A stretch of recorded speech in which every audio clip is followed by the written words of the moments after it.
If you look at my career, I think it's characterized by being given quite a lot of responsibility at a very young age. When I was a lawyer at Weber Wenzel, I was trusted with negotiating contracts in Angola on my own on behalf of one of our largest clients. I was 24.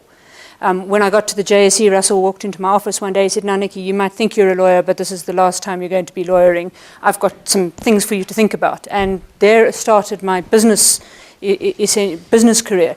And I was 29 when I joined the JSE executive, very young, very male organization for me to be trusted with guiding large portions of the complete overhaul of the JSE's DNA. So for me, it is actually being given huge responsibility at a young age and essentially having someone behind you ready to catch if there's a problem, ready to mentor you, but actually being prepared to put up your hand and say, "Okay, I'll give us a shot." Scary. Tell you, scary when you're young, but actually prepared to take the shot. Sheryl Sandberg talks about it as leaning in these days, but it is about sort of saying, okay, I might not have been the natural person to think about, but I'm prepared to do that. I think that's those are sort of part of the highlights. The other part is I did throughout my career work very hard at getting my academic qualifications at the top level. I took a sabbatical and 3/4 of the way through my time at the JSE on the basis that if I ever wanted to be considered for the CEO, you didn't want somebody to say, "But she's been here for 15 years.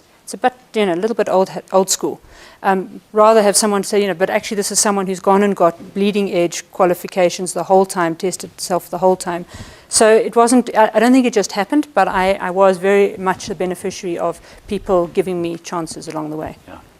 Responsibility at an early age, somebody or people who trusted you, and then looking at the academic qualifications as well along the way. I think it's really important because it's not that you learn things in a book, but the more you test your mind, you train that muscle that's in your brain, the more you are able to deal with really difficult questions going forward. And the more you realize, especially if you're privileged to study in this type of environment or overseas, the more you realize that you are just a small one of the contributors. There are people who are infinitely brighter than you, many, many different perspectives. And if you learn as a leader to harness all those different perspectives, you will, I think, produce a much better outcome and be much more humble about doing that than believing in your own sort of status.